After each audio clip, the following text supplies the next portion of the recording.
हाथ। घर की बहू शीना को इस बात का बड़ा घमंड था कि जिस काम में वो हाथ डालती थी वो काम अच्छा हो ही जाता है। शीना की हर बात में हाथ का इस्तेमाल जरूर होता था। एक दिन शीना का पति आकाश उससे कहता है, कल जो वो भिंडी बनाई थी ना तुमने, वाह वाह वाह वाह, मजे आ गए। मैंने अपने हाथों से बनाई थी। मेरे हाथों में वैसे भी जादू है, जिस चीज को छू लेती हूँ सोना बन जाती है। अब ये थोड़ा ज्यादा हो रहा है। मतलब अगर हर चीज को छू के सोना ही बना देती हो तुम, तो हमारे नाम के पीछे भी अंबानी ही लगा देते हम। चुप रहो, मुंह पे हाथ रख लो, कुछ भी बोलते रहते हो। शीना की सास बगिया से पूजा के लिए फूल चुन रही थी। सुंदर, अति सुंदर, कितने प्यारे गुलाब के फूल हैं। भगवान जी खुश हो जाएंगे।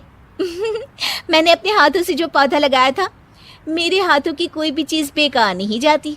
हाँ बेटा, सही कह रही है। इसीलिए तो तुम्हारे पिताजी से मैंने अपने बेटे के लिए तुम्हारा हाथ मांगा था। और उन्होंने हाथों हाथ में मेरा हाथ आपकी बेटी के हाथ में दे भी दिया था। हाँ बेटा, वो तो है, पर मुझे ये बता, तू ये हर बात में हाथ क्यों बीच में लेकर आती है? माँ जी, पंडित जी ने हाथ मेरा देखकर नैनीताल में कहा था कि मेरे हाथ जगन्नाथ हैं, मेरे हाथों से कभी कोई काम नहीं बिगड़ेगा। तो मेरे हाथों की तारीफ तो मुझे करनी पड़ेगी ना। हाँ हाँ, ठीक ही कह रही हो वैसे।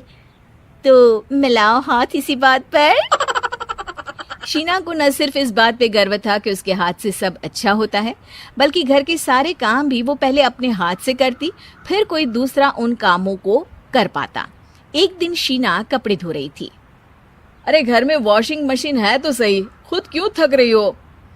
कपड़े पहले मेरे हाथ से धुलेंगे, फिर वॉशिंग मशीन से। पहले हाथ की सफाई, फिर मशीन की धुलाई। अगर आज डाकू गब्बर सिंह होता ना, तो वो ये हाथ मुझे दे दे ठाकुर तुमसे जरूर कहता, और मैं तो दिलवा भी देता तुम्हारे हाथ।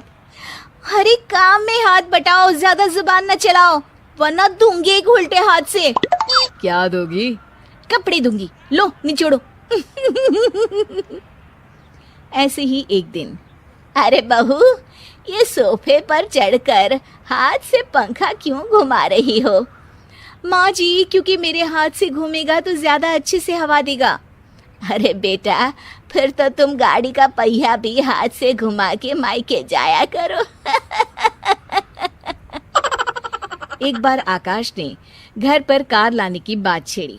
माँ, सोच रहा हूँ कि एक कार लेकर आता हूँ। ले ले बेटा, क्यों नहीं? अरे पैसे हो तो हवाई जहाज भी ले लेना। हाँ, पैसा तो हाथ का मेल है, ले लेते हैं। इस हाथ पैसे देंगी, उस हाथ कार ले लेंगी। मुझे तो लगता है कि बहू कार भी अपने हाथों से धक्का लगाकर घर लाएगी। वो तो नहीं करूंगी, लेकिन सबसे पहले स्टीयरिंग पर हाथ मैं ही लगाऊंगी, ताकि गाड़ी का आना शुभ हो। अरे घर ले आने तो दो, फिर हाथ लगा लेना। लेकिन शीना नहीं मानती। अगले दिन ही सब कार लेने जाते हैं। शीना सेल्समैन से कहती है, भैया ये कार बहुत पसंद है, पैक कर दो। अरे ओ भाग्यवान, 2 मीटर कपड़ा नहीं है जो पैक करवा ले, जरा चला कर तो देखने दो। यस सर, बिल्कुल, टेस्ट ड्राइव कीजिए ना। अरे नहीं नहीं, सबसे पहले मैं हाथ लगाऊंगी गाड़ी को, मेरे हाथ अच्छे हैं। अरे यार, हाथ तो मैं भी धोता ही हूँ, और आजकल तो सैनिटाइजर से भी धोता हूँ। मेरे काम में हाथ ना अड़ाओ। अरे टांग ना अड़ा होता है भाग्यवान, हाथ नहीं। शीना ड्राइविंग सीट पर बैठ जाती है और आकाश उसे गाड़ी के फंक्शन समझाता है। देखो शीना, ध्यान रखना, ये है स्टीयरिंग, इससे राइट लेफ्ट जाएंगे। ये है एक्सेलरेटर, इससे स्पीड कंट्रोल कर सकते हैं, और उसी के पास में है ब्रेक, जो तुम्हारी जुबान में शायद मिसिंग है। ठीक है, ज्यादा भी सिखाने की जरूरत नहीं है।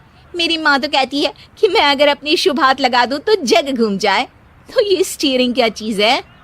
शीना गाड़ी स्टार्ट कर देती है और स्टीयरिंग को घुमाते हुए एक्सेलरेटर पर धीरे से पैर रखती है, और शोरूम के बाहर के एरिया में ही गाड़ी घूमने लगती है, जहाँ दूसरी गाड़ियाँ भी रखी हैं। देखा मेरे हाथों का कमाल। अब ब्रेक दबा दो, आगे गाड़ी है। शीना आगे गाड़ी देखकर घबरा जाती है और पाँव गलती से एक्सीलरेटर पर पड़ जाता है। कार आगे खड़ी एक बड़ी गाड़ी में घुस जाती है। दोनों कार से उतरते हैं। सेल्समैन भागते हुए आता है। अरे 7 लाख की गाड़ी